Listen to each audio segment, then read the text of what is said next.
Mark and Rose here, trying to record a video while driving in the rain. So we'll see how well that works. Also, I don't have my notes, so hopefully I'll just remember everything I was going to say about this. Capitalism. Is it the root of all good, or is it the root of all evil?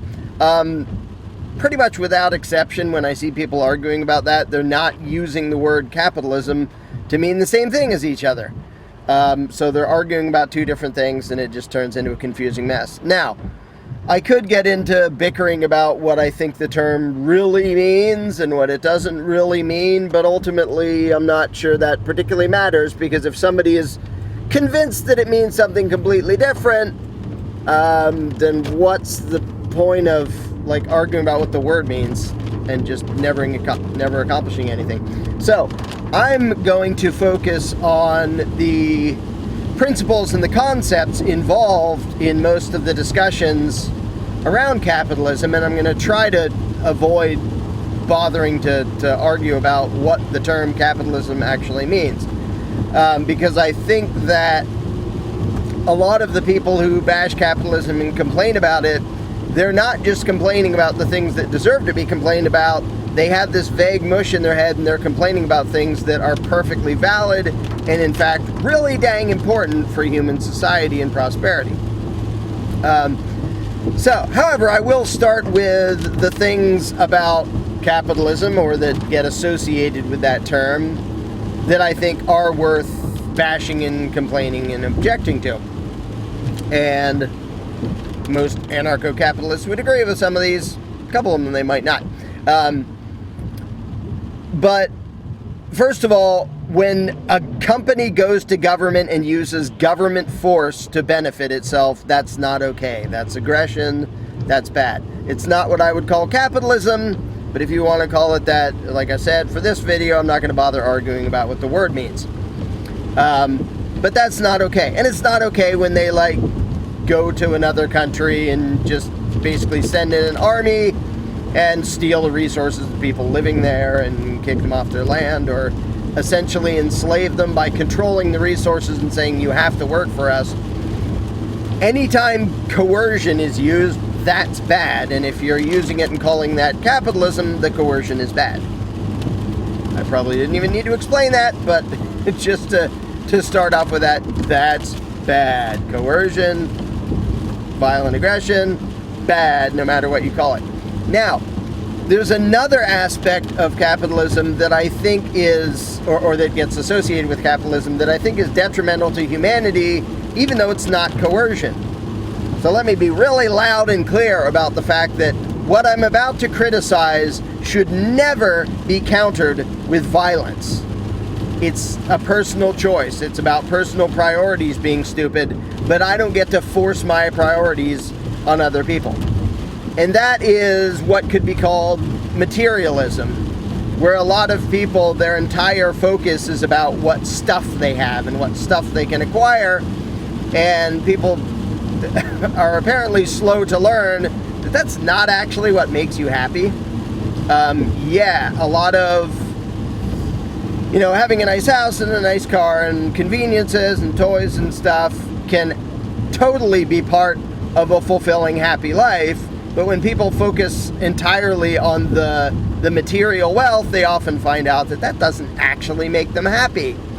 And I do think that a bunch of companies are pushing, you can also call it consumerism, where you want to buy this, you want to buy this, you want to buy that, advertising stuff. And you can go back to the whole Edward Bernays mind control stuff, whether you're talking about businesses selling ideas and persuading people to buy things they don't actually need and didn't want to begin with, or when he's selling authoritarian ideas to governments.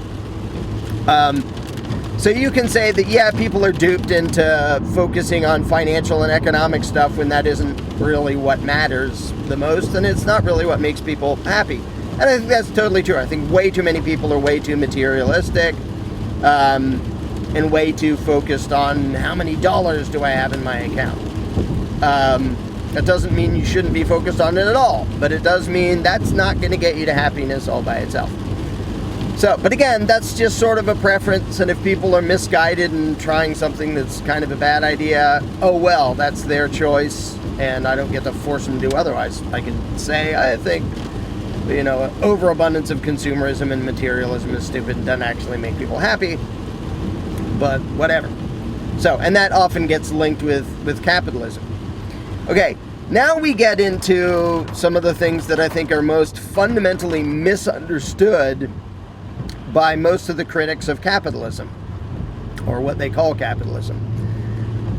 One has to do with greed and selfishness. And those terms are kind of vague and weird, and they don't usually define their terms and say exactly what they're talking about. There are two things that can be called selfishness or greed. One is that I'm out for myself, I want money and stuff for myself, and I don't really care about you. I'm not doing it for your benefit. I'm not doing it to be nice to you. I'm just trying to benefit myself.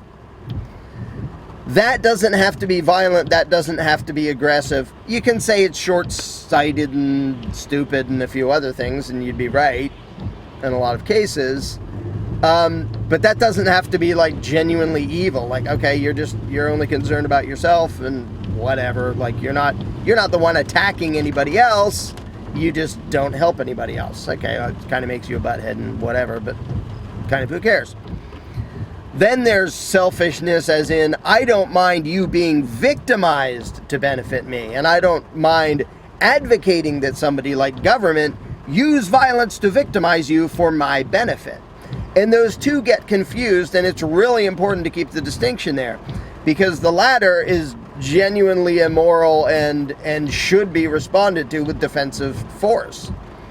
Whether the person's doing it on their own. Like a common thief is obviously selfish, and I don't care about you, I'm going to come point a gun in your face and steal your car or something, and you have the right to defend yourself. He's being selfish in a malicious way, where he doesn't mind being the cause of harm to you, which is a different thing than the level of selfishness that's just about, well, I'm working really hard to benefit myself or maybe myself and my family, but you over there, I don't really care about you, I'm not paying any attention to you. Again, that's not all that nice. It's probably not the way human beings should be, but that doesn't justify a violent response if somebody just doesn't care about you and isn't doing stuff for you. Now, here's a thing that a lot of people don't like to hear, because a lot of people, through wishful thinking, wish that what makes society prosperous and wealthy and happy and all that is people being loving and caring about each other. It actually doesn't. What generates the vast majority of physical wealth in the world is selfishness. The first kind of selfishness, not the I'm gonna victimize you kind of selfishness, but just I'm working hard to benefit myself, and I'm not really paying attention to you, and I'm not doing it for your benefit, and I don't necessarily even care about you or know who you are.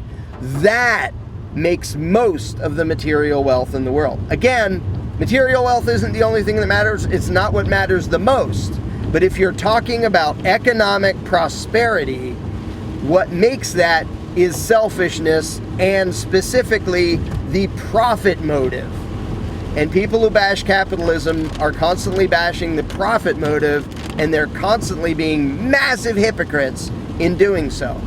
Everybody is driven by a profit motive, even if they also want to help other people. Profit just means I'm doing something that's going to give me something. If you don't do that, you starve to death. You don't have a house, you don't have anything. The main problem is when people think that there's something mutually exclusive between selfishness, the non-aggressive kind, and helping other people, and there's not. In fact, the beauty of a free society where you can't get away with using coercion is that even if somebody's completely selfish, they don't care, they might all the way be a sociopath, but they don't attack people, they just don't at all care about anybody else. But as it happens, the way for them to get rich and have lots of worldly possessions, because that's what they're focused on, The way for them to do that in a free society is to enrich lots of other people. And that's just a statement about economics. It has nothing to do with morality. Just the reality of the situation is that in a free society, if you have to get things through voluntary means, if you want to get rich, you have to make other people rich. That's just how it works. And other than fraud and coercion go together, as those are the not good things that should be responded to with defensive force when necessary. But basically, if somebody says, I want to be a multi-millionaire, I'm going to invent a widget that everybody wants and sell it for $20. If you're not committing force or fraud, the way for you to get rich is to make something that all those people want. And every single one of your customers, when they say, yeah, I'd much rather have that cool widget than this $20, they get richer in the exchange. So the greedy, selfish, capitalist big dog enriches all those people. And that's the thing that a lot of people who are, a lot of people who are very empathetic and compassionate, they don't really like to admit this about economics because it's sort of uncomfortable and it seems sort of wrong. Like, why is the universe set up that way? But it's totally the case. And I use this example a lot when I say that, okay, look around you.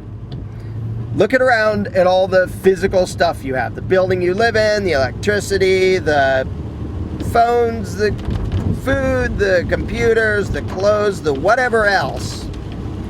Of all the stuff that you have that makes your life easier and better, how much of that exists from altruism? How much of that exists because somebody else produced that for your benefit because they were thinking of you? It's going to be either nothing or almost nothing. Very little. Now, how much of your wealth, the stuff that makes your life easier and more comfortable and more fun and all that, how much of that wealth exists entirely because somebody else was trying to make money for themselves? Almost all of it. This car, whoever designed and built all the different components of this car, they didn't know me, they didn't care about me, they didn't do it for me, they did it because they get paid to do it. Whether it's somebody on an assembly line or an engineer or somebody who owns a car dealership or somebody who's an owner or part owner of the entire company, they did it to enrich themselves. And in the process, they enriched me. Now, when people talk about capitalism being great, almost all the people I know are talking about that. How free exchange on a voluntary basis enriches both sides.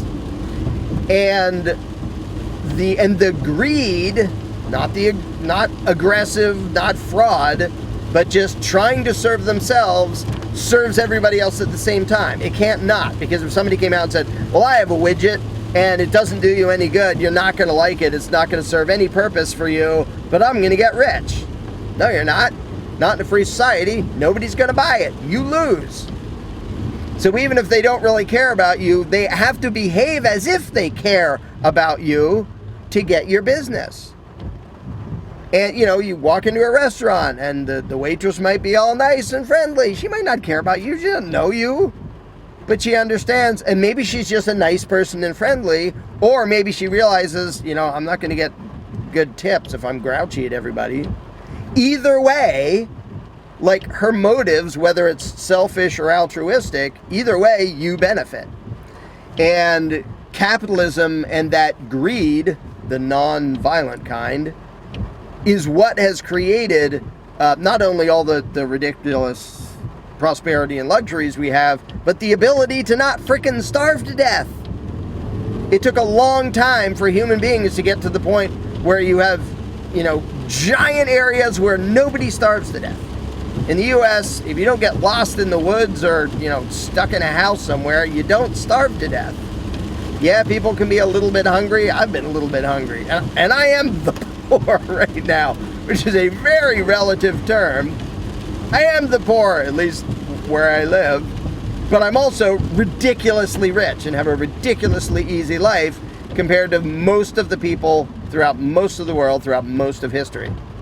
And that is because of the selfishness of people trying to make a profit off of me. Not trying to serve me. So, a couple other quick things. That was the main thing. People complain about hierarchy as if that's bad. No, it isn't. And you can't have a car without a voluntary hierarchy. You can't have a phone. You can't have a computer. You can't have a giant communal free-for-all without a central plan in order to make things that are this sophisticated and technological and things like that. Like, you might be able to have a free-for-all garden. Well, we just randomly each plant what we want, and okay, that works. You're not going to end up with a freaking cell phone, even my ancient, stupid flip phone. You're not going to end up with that without a hierarchy. And hierarchies can be perfectly moral and hugely useful and completely voluntary. Another thing that people complain about capitalism, which is sort of the immature commie view, is that, well, I'm entitled to this, and because I have to work in order to stay alive, I'm basically being enslaved because I have to work to get food. Yeah, but the guy you're working for, if he hasn't committed force or fraud, he's not the reason you need food. Reality is the reason you need food, which requires effort, and you need shelter, which requires effort, and you need all these things that require effort. It's basically the childish view that, well, I would die if somebody doesn't take care of me. Somebody has an obligation to take care of me, and for some reason it isn't me, and that's what makes it totally childish. The only thing anybody else has an obligation to give you is freedom, which isn't giving you something, it's refraining from committing violence against you, and that's all. But people get this childish attitude that, oh, the big corporation should pay a living wage and should give us health care and should do this and that and the other thing and whatever.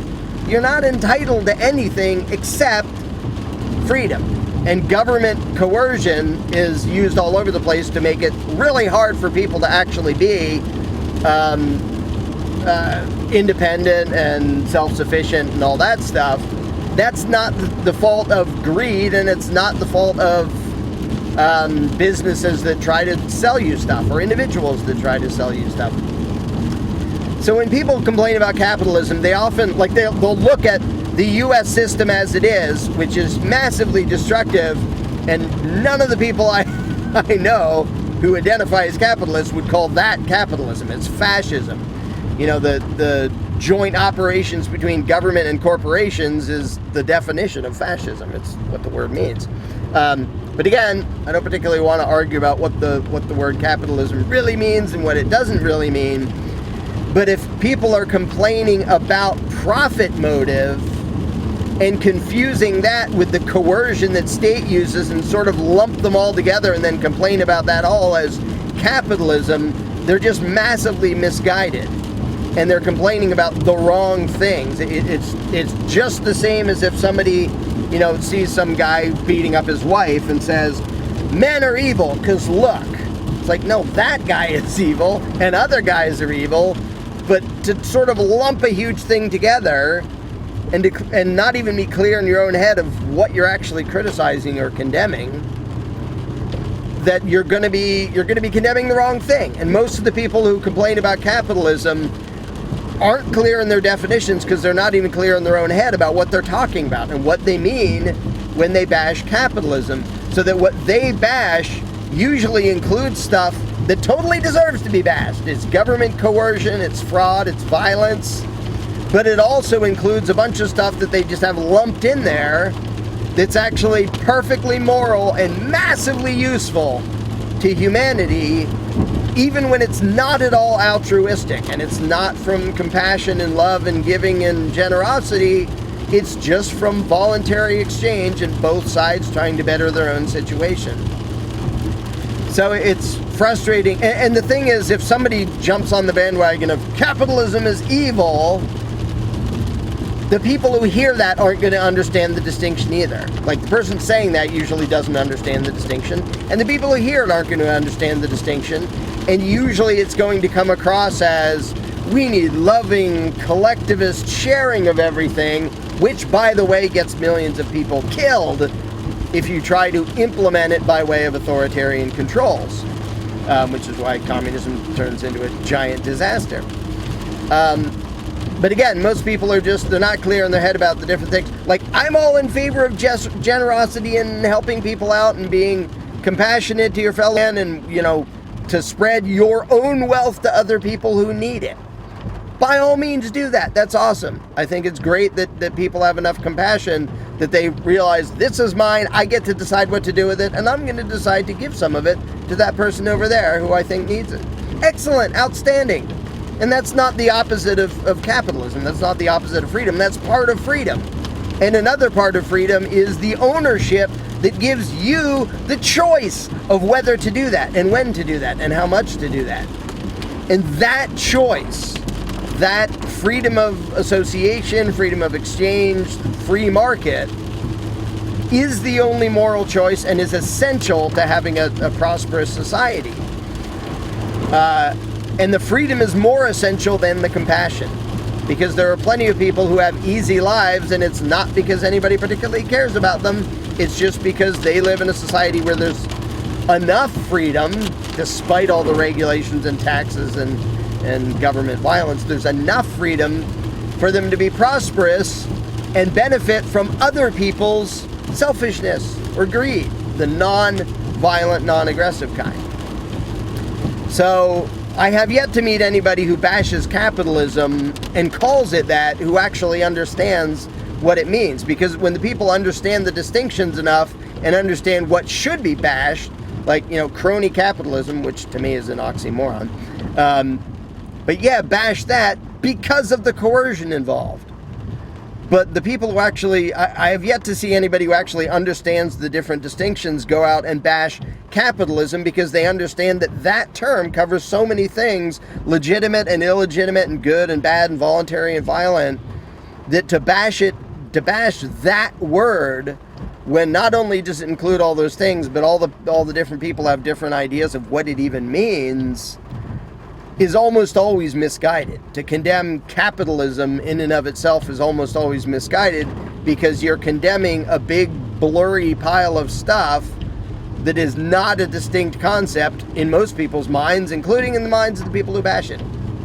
So I would just say, be clear about what you're actually bashing, and be clear about what the person arguing with you is actually condoning, because I've seen so many people argue with anarcho-capitalists, people who call themselves that, and say, so you think this corporation using government power to stamp out, you think that's okay? Of course they don't think it's okay. They wouldn't be anarchists if they thought that was okay. I don't know any capitalists who think that's okay.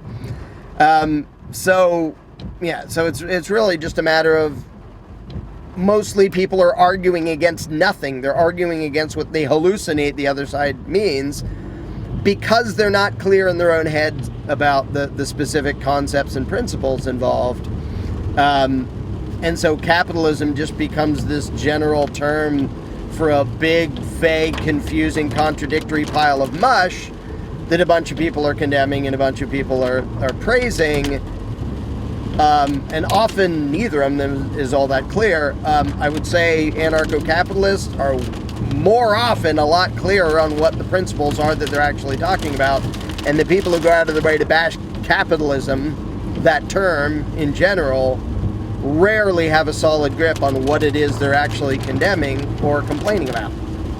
So anyway, that's the rant that I decided to do while driving in my car created by capitalism, that I, as a pretty dang poor person, relatively speaking, have and can magically go around. And I magically have one of these that makes me magically be able to talk to anybody around the whole world. And it's all because of other people's greed. Again, I think it's better when people are compassionate and caring and giving and generous. But I also recognize the slightly awkward fact of reality that, societally speaking, wealth and prosperity comes from selfishness. And this is one thing that Ayn Rand understood and did a good job of explaining. She had her own personality stuff and priorities that I would complain about and stuff, and her own philosophical inconsistencies, but she did understand that prosperity mainly comes from selfishness. And it doesn't have to be something evil, it doesn't have to be mutually exclusive to caring about other people. The perfect balance is when somebody is trying to make their own life better and cares about making the lives of their customers better as well, and the people they trade with. And that's the ideal. But when it comes right down to it, what makes most people wealthy is the profit motive and the selfishness of people who create goods and services. And whether you like it or not, or think that's a comfortable way to look at it, that's just the reality of economics. And so to bash that, if you're calling that capitalism and bashing that, you are literally bashing the thing that keeps us from starving to death, and you're bashing the thing that makes our lives easy enough that we can be in a position where we can easily help each other out, where nobody's starving to death where we are, and so on and so forth. So, alrighty, so that's my rant. Hopefully it clarified a few things, and I'm sure people will argue back and forth under this, and we'll do exactly what I just described, which is using vague definitions and be arguing past each other by not being clear on what they're talking about. Yeehaw!